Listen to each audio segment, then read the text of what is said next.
ਇਸ ਡੱਬੀ ਦੀ ਮੈਨੂੰ ਇਹਨਾਂ ਇੱਥੇ ਮਲਾਸ਼ ਕਰਾਈ, ਮਲਾਸ਼ ਕਰਾ ਕੇ ਇਹਨਾਂ ਮੇਰੇ ਤੇ ਕੱਪੜਾ ਇੱਥੇ ਪਵਾ ਦਿੱਤਾ। ਠੀਕ 10 ਮਿੰਟਾਂ ਬਾਅਦ ਮੇਰੀਆਂ ਬਾਜ਼ੂ ਸਿੱਧੇ ਹੋ ਗਏ।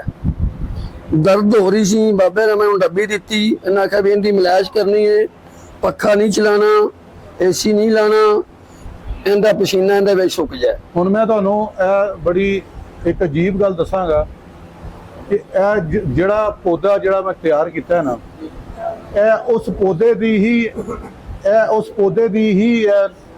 ਪੱਤਿਆਂ ਦਾ ਹੀ ਬਣਿਆ ਹੈ, ਠੀਕ ਹੈ ਨਾ।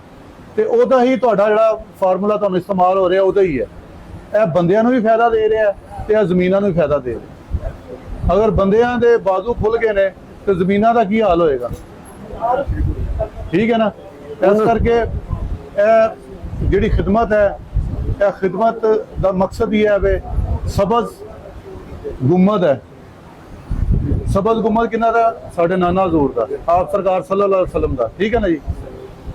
ਸਬਜ਼ ਗੁੰਮਦ ਔਰ ਸਬਜ਼ ਹੀ ਪੱਤਾ ਤੇ ਸਬਜ਼ ਹੀ ਜ਼ਮੀਨ ਤੇ ਸਬਜ਼ੇ ਦੇ ਕੰਮ ਕਰ ਰਹੇ। ਸੁਭਾਨ ਅੱਲਾਹ। ਚਲੋ ਜੀ ਇਹ ਨਾ ਦਿਓ ਔਰ ਦੱਸਣਾ ਕਿਸ ਤਰ੍ਹਾਂ ਲਾਣੀ ਹੈ। ਤੇ ਲਾਲਾ ਇਹ ਜ਼ਰਾ ਜੀ ਉੱਤੇ ਗਰਮੈਸ਼ ਜਿੱਥੇ ਤੁਹਾਨੂੰ ਦਰਦ ਹੁੰਦੀ ਹੋਵੇ, ਇਹਦੀ ਮਲਾਸ਼ ਕਰਨੀ ਚੰਗੀ ਤਰ੍ਹਾਂ ਨਾਲ